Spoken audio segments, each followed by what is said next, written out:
Morning. Got my funky hat on today. I just keep getting really burnt in this sun at the moment. In the UK, even though it's not overly hot, it's still over 20 degrees and our sun rays are very strong at this time of year. So remember guys, hat, suntan lotion, cover up. Not with great big holes in your shoulders where you burn. In the last video I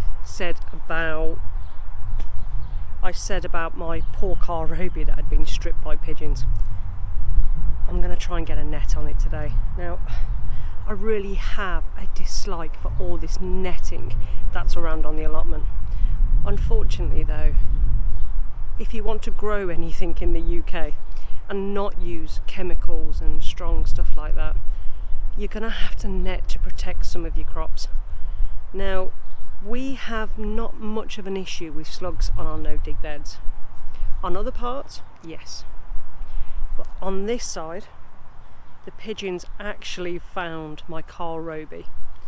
I'd interplanted it in between the lettuces and beetroots and spinach. Everything else was fine. The Carl Roby got eaten. Now I know the two pigeons that are doing it, and unfortunately they are actually nesting nearby, so it's not going to be a one-off. So I'm going to have to net it and see if any of it will pull through. There is some new shoots growing, so I'm really hoping that this will actually regrow, but I have sowed some more. It's not a massive loss, it's just a frustrating loss.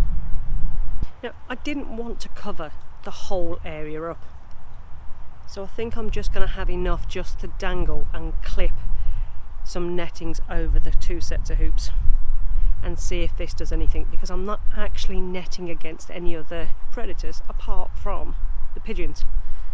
I'm not too fussed about cabbage white because in general this would have been harvested before cabbage white really did become a major issue. With my next lot of Carl Robies that are going in very soon, these will have to be netted against cabbage white. Otherwise we'll lose those to caterpillars. Now this stuff is just builder's netting. I think I bought about 50 metres of it. 50 by 2 metres for about 35, I think. But you can get it cheaper sometimes on Facebook Marketplace, things like that. So this should be absolutely fine to use around the allotment, especially for another cabbage bed that we've got going on, and anything else that we actually need to protect. It's a real handy material to actually have, even if it is garishly green. I very nearly picked up the pink variety, but I got talked out of that. And I'm just literally going to put this just over the Carl Roby. I was going to do the whole bed, but I'm just going to dangle it over, pin it to the actual posts, and that should be enough against the pigeons.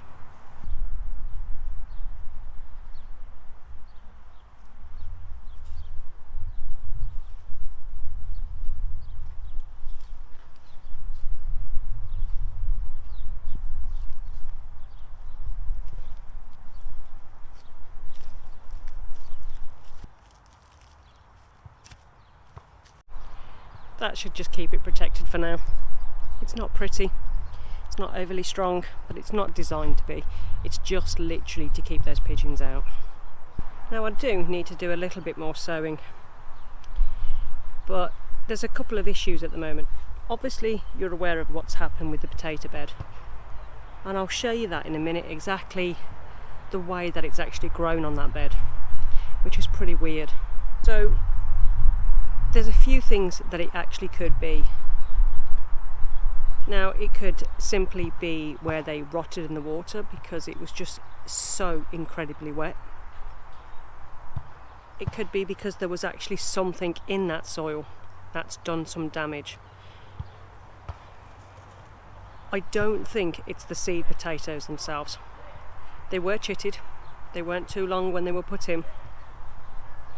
So I don't think that's the issue. And with the many different varieties that we actually planted, all of them have got issues. Now it does seem to be down the one side of the actual allotment bed. But even the ones on the other side are not the strongest. Now again, we've planted potatoes for so many years and never had this kind of issue before.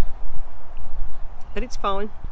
We all have issues, some more than others. But I'll show you the growth pattern to that in a minute.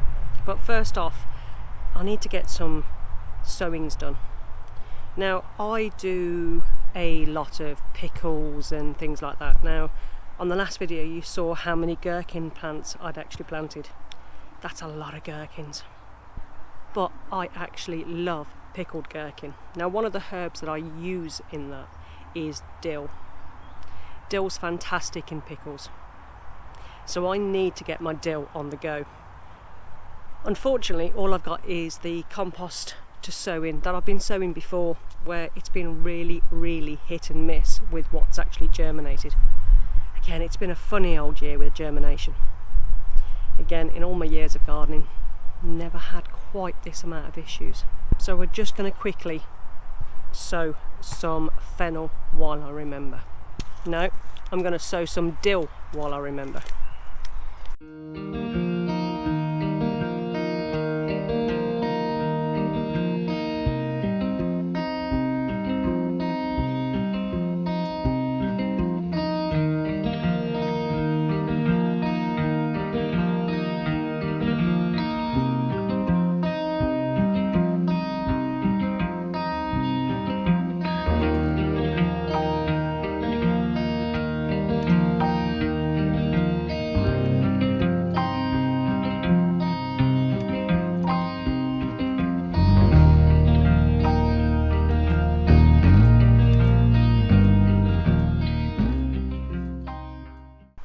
Now with my fennel, I haven't tried to freeze it before, but I actually think I might try and freeze some. But I also want to make some different flavoured pestos and different ways of using some of my excess herbs to pop into the freezer to actually take out, I want a pasta sauce or a sauce to go with my fish or whatever it may well be. But this year I'm really I've looked around and I've actually not got that much herbs.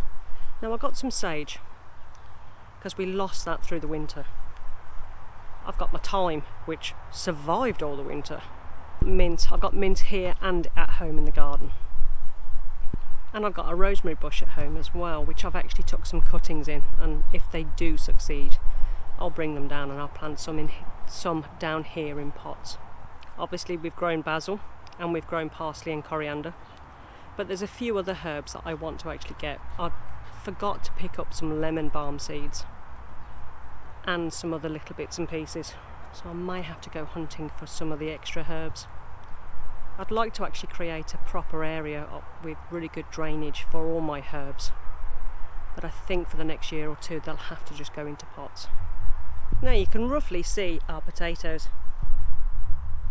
Really is very sorry for itself this year, but it's left us loads of gaps, so I am going to plant in those gaps. Now I'm actually going to plant up here for some of my red cabbages.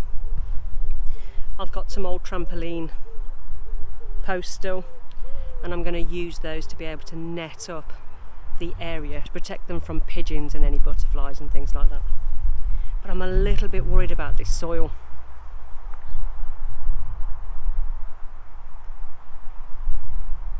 Now I have no more compost apart from the little bit that I've got left, which isn't really enough to actually do anything with this area. The whole point of this area was just for potatoes this year, and then next year maybe start turning it into no-dig beds. But we haven't allocated extra compost for it this year, so I'm a little bit dubious about planting in it.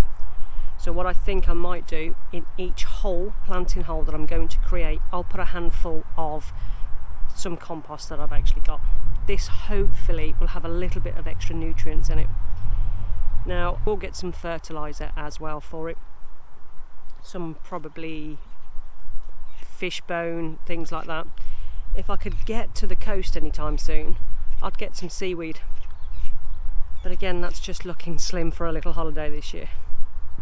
This soil, even though it's actually a lot more crumblier on this particular patch, I don't think there's many nutrients in it.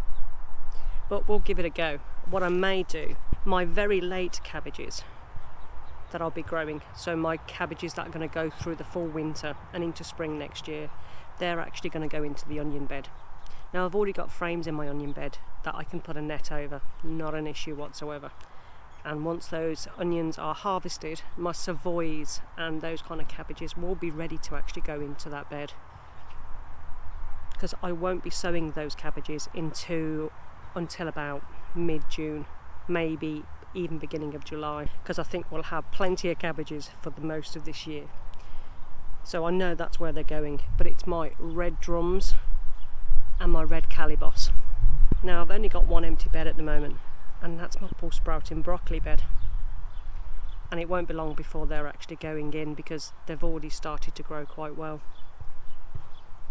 So really it's only here, and if I lose them, then well, what else can I do?